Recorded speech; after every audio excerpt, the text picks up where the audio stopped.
Hello,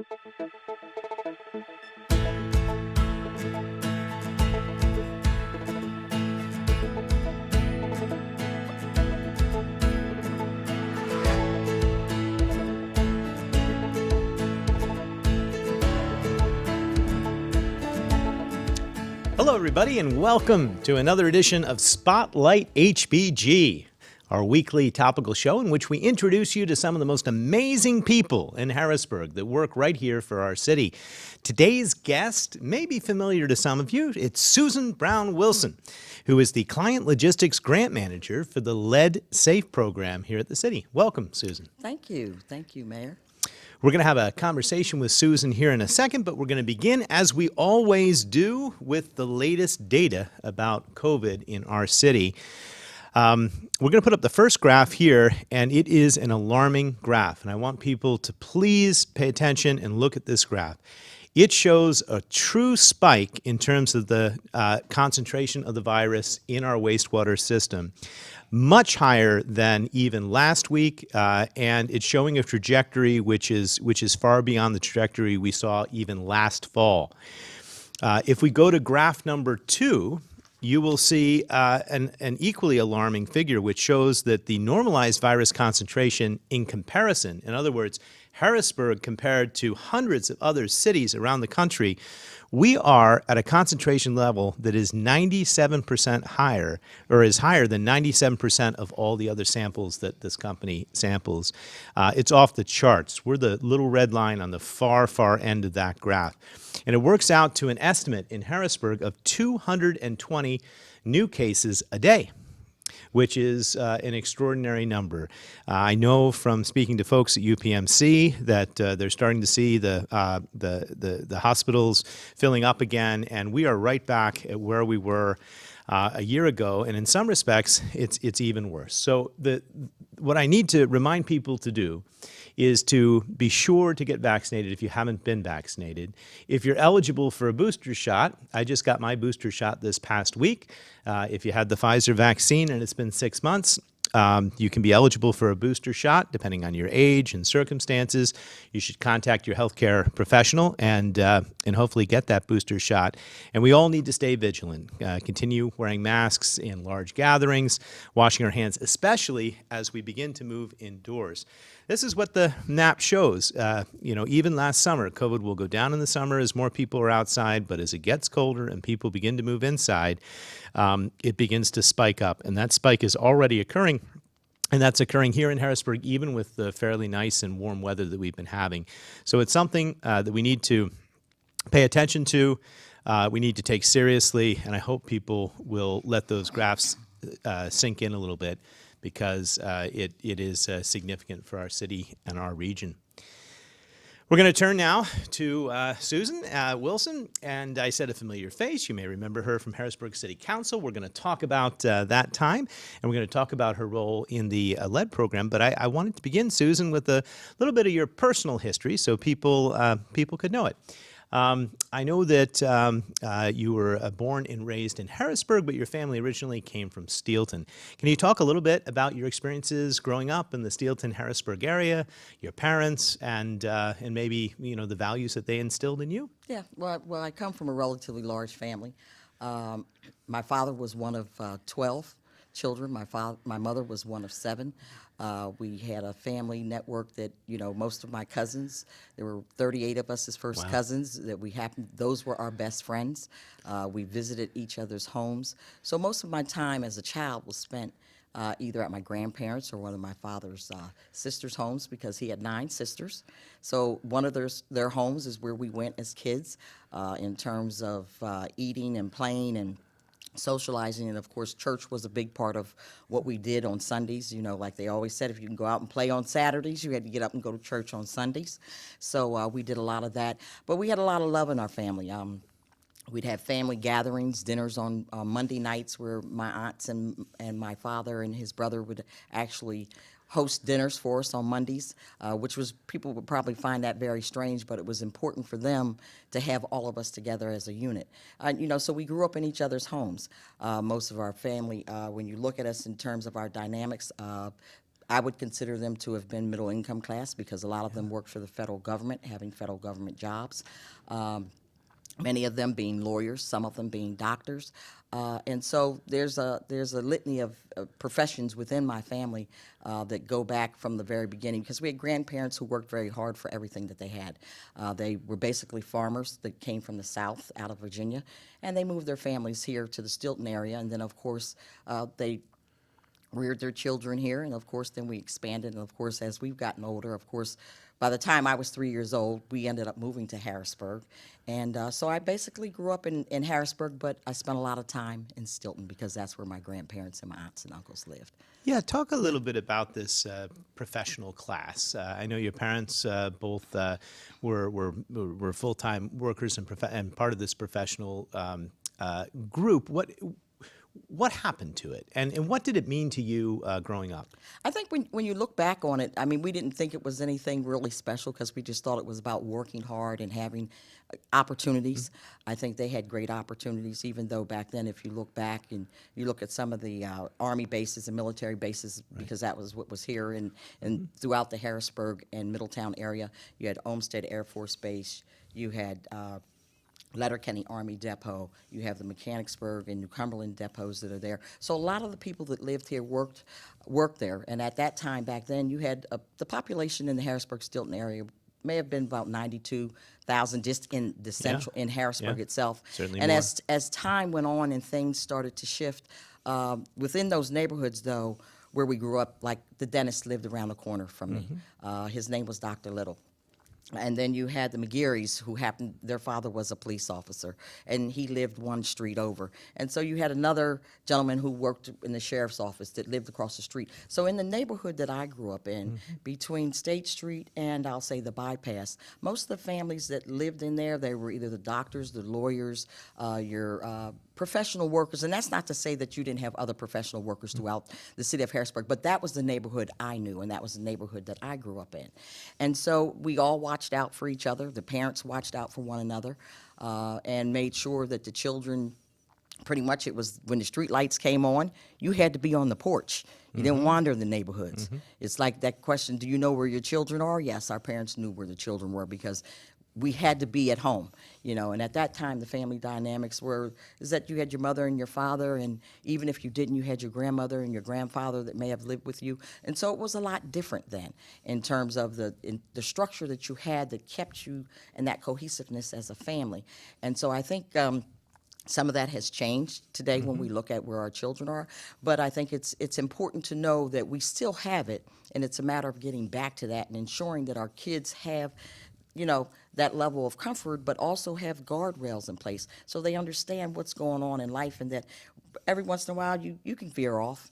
But, you know, if you have someone that has you centered and provides you with, I think, great instruction and giving you do's and don'ts and yeses and nos to things, then you know, they'll be productive individuals. And so within the community I grew up in, that's what gave me an opportunity to be or end up where I am today. No, I think Because some of that guidance that I had from Yeah. other people's parents as well. you know, you describe that time well, and those bonds of community and family that held everything together.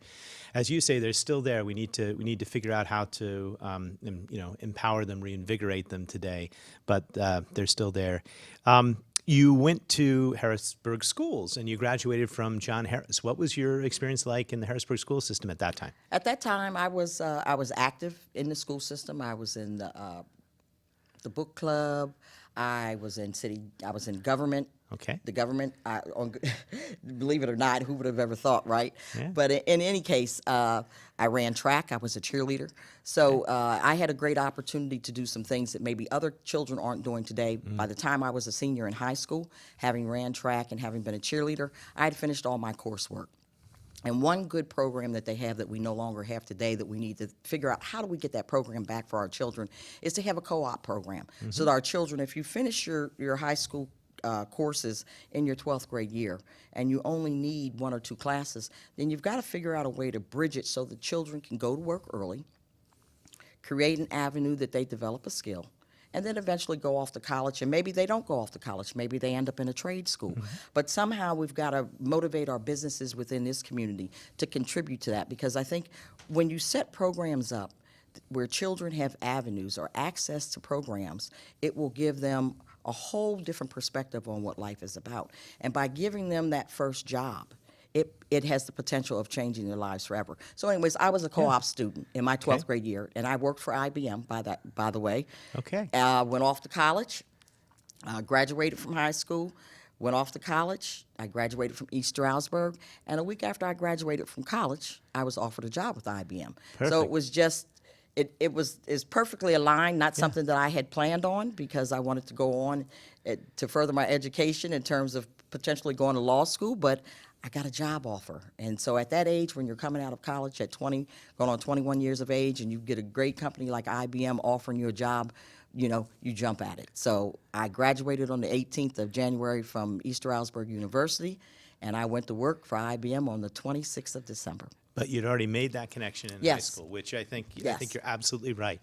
So talk about IBM, because I think maybe if people are younger and they're watching today, they know the sort of storied legend of IBM. But Yeah. at the time, IBM was probably the place to get a job, wasn't it? It was. It was a great place to get a job. Matter of fact, IBM started here on the East Shore. They used to be located down here on 2nd Street, and of course, then eventually they moved over to Mechanicsburg off of East Simpson Ferry Road. So when I came here, they hired me, and of course I started out in the warehouse. Yeah. Most people, you figure, well, if you graduate with a degree that you'd get a management job or something like that, but that wasn't the case at the time. So, I was offered a job. I worked in the warehouse for the first couple months, and so of course IBM was the kind of company that actually had you sit down and develop goals and objectives. And my goal and objective was to become a manager for IBM. I didn't want to have to be riding the tugger, pulling parts, filling orders, because I figured if I had an education, I had something to offer. Not only myself, but maybe potentially the people that would work for me. So I set the goal out that I would become a manager within 5 years.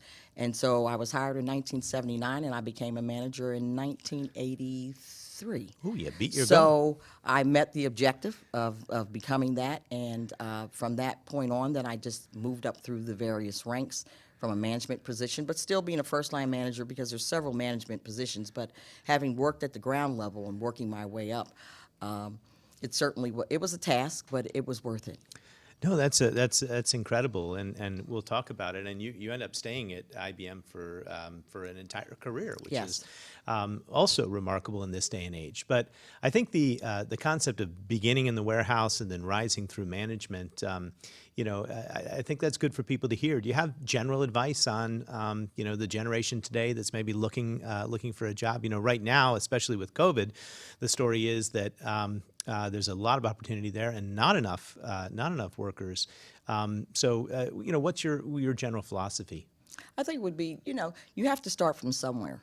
And you have to learn, if you want to be productive and you want to rise up through the ranks, no matter what the jobs might be, is that you need to understand what they've done at the ground level. Because I think people appreciate it when you can look back and say, this is what I've done, or I understand your situation or your circumstances. Because oftentimes, when you bring managers in that don't understand what's taking place underneath of them and don't understand the work that's being performed, then they can misconstrue what you're actually doing. When in fact, when you've come up through the ranks in the process, you've done it, you can make the adjustments and you can make the recommendations that are required. And then when you move up and you bring other people in, they can relate. You can build a better relationship, in my opinion. So starting at the bottom is not a bad thing. It's a good thing, because then it says that you can find out what needs to be changed. So when they bring recommendations to you, you can say, okay, I agree with that, because I know it didn't work then, so maybe we have something new that works now. That's right. And I Yeah. think viewers of this show will remember our conversation with Nate Spriggs from a couple weeks ago, where we talked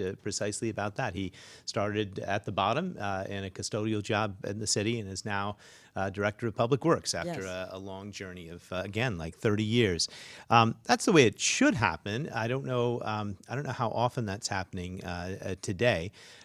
Companies like IBM or sort of jobs like the city can still offer those opportunities. What was it like transitioning into management? How did you develop those skills of being able to sort of supervise and support people working under you?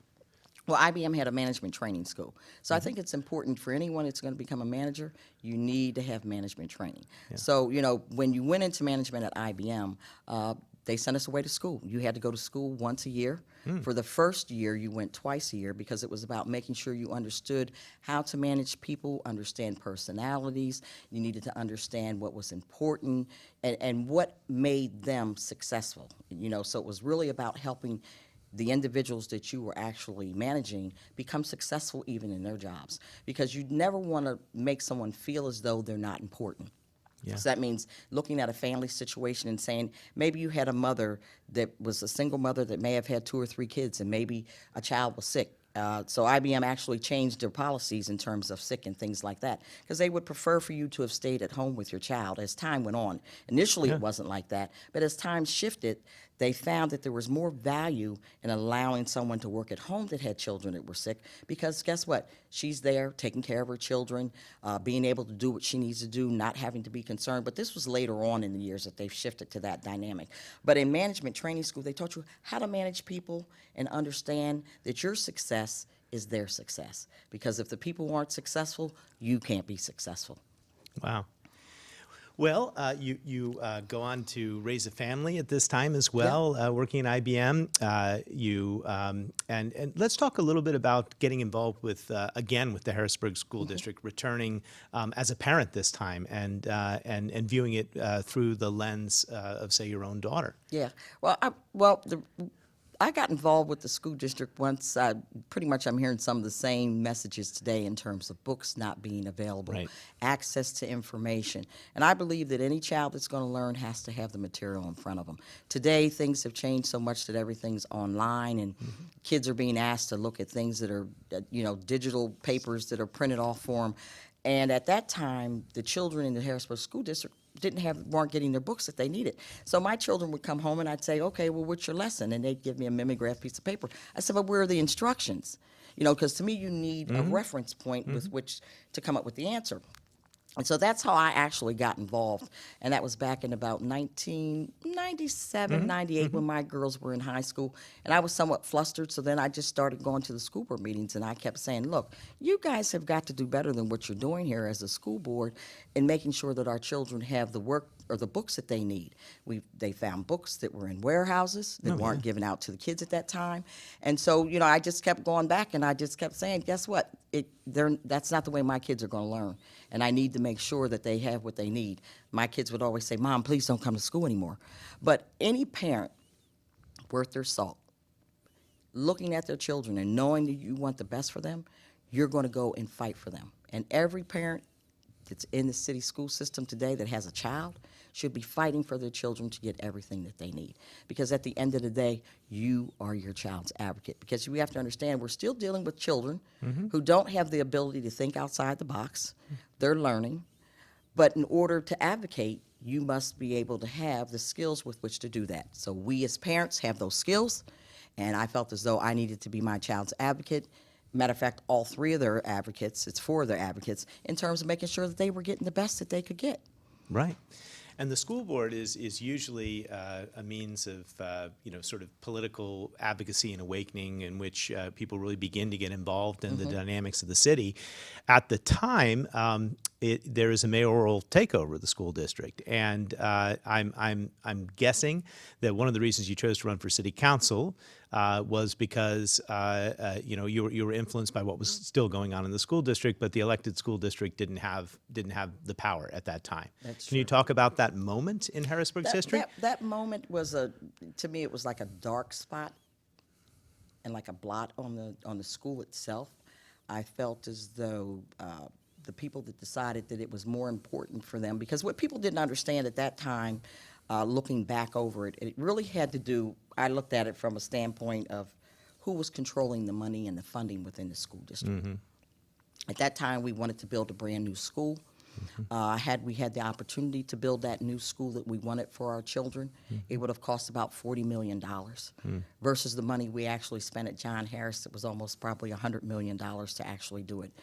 So you could probably go back and pull the records and look at all the information as it related to the schools, but it wasn't the best thing. So yes, we walked the halls over there on Capitol Hill to stop them from doing the takeover at 2:30 in the middle of the night. But at the end, it didn't work out in our favor. But we didn't stop advocating for our children. Even though the takeover went through, I feel as though even today we still have a long ways to go, even with it currently being in receivership. Because ultimately, if you have someone that's going to take you over, they should be developing a plan of how you exit that process to become successful. And so when I got involved, going back to that, it was about making sure our kids had what they needed. And you had too many other people, and we had a great plan. Had they followed the plan, because they had put together, matter of fact, I happened to have been the empowerment chair at that time. When they actually implemented, we had a team of people that were put together, and we sat down and we developed a plan and said, here are the things or actions that need to take place. And that plan got thrown out the window. Or they may have taken some things, but I don't recall very many, where it talked about how we would recuperate, how we could reinvigorate, how we could actually set our school up for success. And it just appeared as though they weren't necessarily, in my opinion, interested in the success of the children. It was about the success of people profiting, in my opinion. Yeah, I mean, I think that's very clear now, looking back on that. But it must have been an incredibly frustrating time to be sort of politically active. Again, you run for city council for your first term. What year? What year is that? 2000, and Okay. and I lost. Yeah. But I didn't give up, because I felt as though I had a voice that needed to be heard.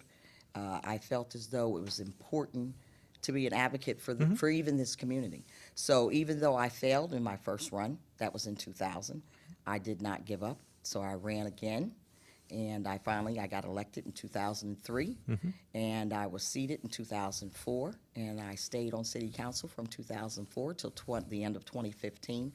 I just felt as though you needed to have a voice that were going to speak out to those who otherwise didn't want you to say anything in terms of what was taking place in city government. A lot of times, you find people that will look at you and say, well, why would you want to do that? Well, why not? If we were going to have success as a community, then we need to do it together. And I felt as though I had that voice at that time. But as time went on, I felt as though it was time to leave, because I wasn't seeing, I thought, some of the plans that we should have been moving forward with in terms of changing or shifting how this community was growing wasn't taking place. So I felt as though it was time to leave, and we needed to then bring in younger people that might have a different vision and might be able to help pick things up and move things along. Sure, that's always a part of it, you know. trying to make sure that you don't stay too long and you lift up the next generation of spokespeople. That, we got to know each other during this time, and I think people would be interested in hearing your perspective on what it was like, running for office and being a counselor at a time when you weren't a member of the Reed team, when you were literally sort of on the outs with the existing power structure. Much different than it is today. Yeah. Well, I pretty much was independent from them. They did spend a lot of money, trying to unseat me, but that didn't deter me, because I felt as though the people within this community felt as though I was doing what was their bidding and not someone's personal bidding. So it made a big difference in the relationship that I had with people, even such as yourself. You came along at a time when most people probably were like, well, why would you bother? And you certainly reached out and said, hey, I think this is worthwhile making an investment and working with you. And I felt as though it was the same. So we have a mutual agreement that I don't have a problem supporting you. Some people would probably say, why would you say that? Because at the end of the day, guess what? You've got to make sure people have a vision, they understand the process, and that we're going to continue to move this community forward. And I think through the years, we've done that with each other. I think it's important that we continue to do that, and our city needs to make sure that the leadership is representative of everyone. Yeah, and I just remember at the time how important it was to have an independent voice and something which went against the sort of grain of what was the sort of dominant opinion. And you were successful and never afraid to speak your voice, and that really sort of defined that whole period of transition. So the school district moves out of mayoral control. There isn't really an exit plan at the end of that, or there wasn't really a long-term strategy for how that the mayoral takeover was going to work. You finish your time on council, and but that's not all. You want to continue to give back to the city. So let's talk about the next stage in your career, which is sort of post-politics, but sort of rolling up your sleeves and going back to work. Now, how many years did you work at IBM? I worked at IBM for 31 and a half years. Yeah, so 31 and a half years at IBM, 12 years on Harrisburg City Council. You're entitled to enjoy a retirement, but instead, you want to come back and work for the city residents, especially in your current role, which is a very important role as the client logistics grant manager for the lead program. So first of all, what inspired you to want to continue to give back, even at that stage in your career? And then, what is important about the work that you're currently doing? I think it was an opportunity. It was presented. There was an opening, so of course I applied for that opening. Didn't know whether I'd get it or not. Some people would probably say otherwise, that I was a shoo-in, but I felt as though that my community service time was not up yet. It was an opportunity to reach out to give this community a facelift. And so the program that I currently help with as the outreach person for dealing with lead, it really stems from looking at how we can change the effects that lead has on our children. Many families, within 90% of the homes within this community are affected by lead. And so I was given the opportunity to be able to put the front end of the program together, reaching out. So I would have outreach programs, inviting families to come. We haven't done that over COVID as a result of that, so I've had actually none.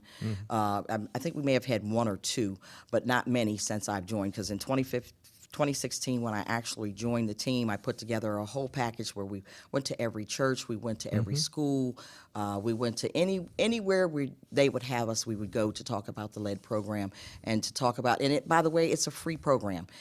This year, last year, year before last, we were given an opportunity, when we filed the NOFA, we got a total of $5.2 million. Then we had another $500,000 that came for Healthy Homes, and of course the city matched it. So we have about $6.2 million to actually spend within this community over the next 3.5 years. And so what we want to be able to do is knock on the doors and get the families to understand that if you have a child who is under 6 years of age that visits your home, they don't have to live there, and they don't have to be there 24/7, but if they visit your home under 6 years of age and you are eligible and you meet the income requirements, then we will come out and test their homes with the potential of replacing the windows and painting the trim on the homes.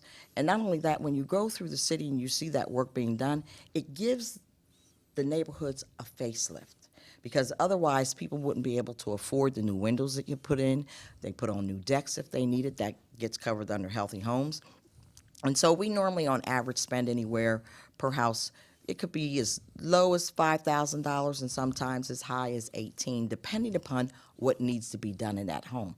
But it's really to address the lead. It's about addressing a hazard that affects our children from a behavioral standpoint, from a memory. There's a lot of side effects that lead has on children, and so our community needs to understand it's an important program. It's absolutely free. And the only thing they need to do is give us a call at 717-255-6412. And I would be more than happy to help them with the application process. Of course, it is income-based, but what we find is many of the families within this community meet the income guidelines, and they shouldn't be hesitant about wanting to get the help, but we want to make sure that they understand that it's important that their children are living in a safe, lead-free environment. Right, and just a couple points to make sure that people know. Pretty much any historic home in Harrisburg likely has lead paint, because it was commonplace in every home in Harrisburg.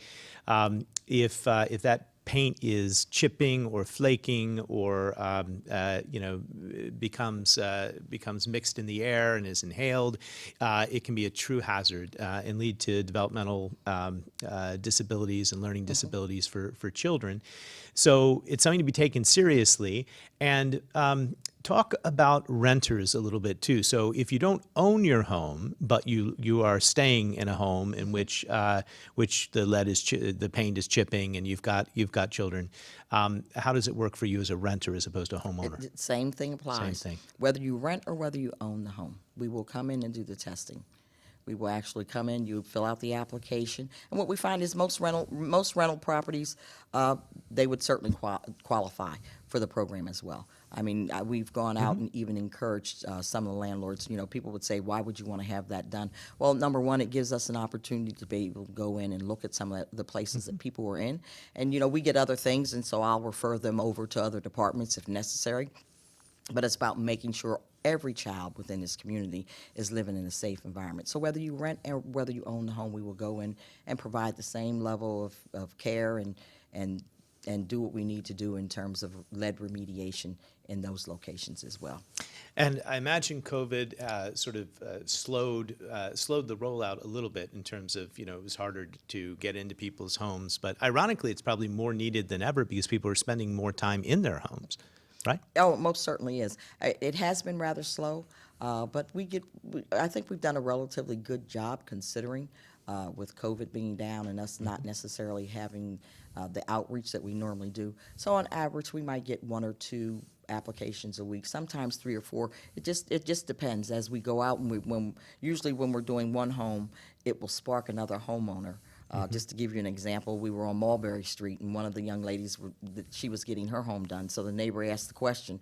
And so we have since then on Mulberry Street, the 1900 block, we will complete 7 homes on that street by the end of the week after next. So we've done 5 homes, and then we've got 2 more that are scheduled, and it was all because one person filled the application out. Then, of course, the inquiries came in, and we sat and we talked outside, of course, because, like I said, since we're in this state of COVID, so I usually bring them outside, hand them the applications, tell them here are the things you need. I mean, we will go as far as I will come and pick the information up from you. I don't necessarily like going into the homes that much, having experienced a COVID death myself in my personal life. But we do interact with the families. We ask that they all mask up, and we make sure that we follow the proper CDC protocols to ensure that we're all continuing to remain safe. But I will come out and pick your information up. If you need me to, whatever the needs are of that family, we will accommodate. So once you finish the application, we've completed our tasks in-house, we come out and I do intakes with the family. In addition to the actual application itself, people or families worry about whether or not where they're going to go for that period of time that they're actually the work is being performed. I also manage the relocation process for the city of Harrisburg as it relates to those families. So we put our families up at 2 different hotels. That is a cost that the city or the actual grant bears for the length of time that you're out of your home. We also provide a small stipend to those families, because we realize that when you're out of your home and you don't have a stove or a refrigerator, you're somewhat inconvenienced. So we give them a small stipend with which to eat, depending upon the size of the family. It's based on the HUD guidelines that are set up. And if it's overextended past your time, then we might give them a little extra. That's not too often, though, because we try to, the contractors that we have working usually try to stay within that guideline. And they usually complete a house between 5 to 10 days. And so with that time frame, we put you up at a hotel. We check on your locations. Of course, the homes are secure, and the contractors are relatively speedy with the process. And once it's done, and we have a second clearance from the contractor that does the risk assessment after the home is complete, then we call you up and say, you can go home, and your home's ready, and we bring the keys back, and quite a few families, I think, have been happy. And we're going to start airing some of that information, because I think it's important for our community to hear from the people who have actually had their homes done, who are satisfied with the work that's been done. Yeah, it's been a joy to listen to some of those testimonials and see the work that's actually been performed, which is the highest quality of work. if people are watching this and they are skeptical that they would be able to call and actually qualify and get this work done, why don't you reiterate just how much we still have available in terms of resources and what the goal is for the lead program for the next several years in terms of the number of homes that we can do. The number of homes that we have scheduled for the next, it's probably about at least another 235 homes right now. That difference is in our pipeline. We've done actually about 48 homes, considering we've been in COVID. We have another 28 homes that are on our deck to be done. And so with that difference, it's about a little bit, about 180, maybe 190 homes left that we'll end up doing. But nevertheless, we have enough capacity there to actually take on, because what people have to remember, even though we have a targeted objective of 230 to 280 homes, the homes are based on what's actually being spent. So I might have one home that I spend $5,000 on, that's in the queue, where you might actually have a home that you might spend 15. So when you do an average, you still might have room for other homes that can be done. So we have a long ways to go, and we're going to encourage our community to apply for the program. It's really simple. It doesn't take a lot, but I will tell them this. So while I have this opportunity, that when you apply for the program, if you are working, we will need 3 current pay stubs. We will need 2 current bank statements. We will need a copy of your driver's license. We will need a copy of the child's birth certificate who is under 6 years of age, and we will need copies of your electric, your gas, and your water bill. And really, people say, well, why would you need all that? Well, that's to make sure we have functional utilities at the location, because if the contractor's there working and he needs electric, he needs to use a saw because he's putting it on the deck, he needs to have electric. If he's got to use water to wash brushes out or do things where they're doing cleanup, of course, because once they leave that home, it is mandated by law that after they finish all the remediation, they must go and clean the house from top to bottom to ensure, because we're, like I said, once again, they're in COVID, and they cannot leave any dust particles as it relates to lead around. So those areas where they've actually performed and done work, they've got to be able to clean those areas up, and those areas must pass the test that is given once they've completed their job. Wow. Well, Susan Brown Wilson, thank you so much for your service to this city, a lifetime of service, and that service is continuing. If you're watching and you think you know someone who may be eligible for the lead program, or you yourself are eligible for the lead program, give Susan a call. She'll walk you through the application process.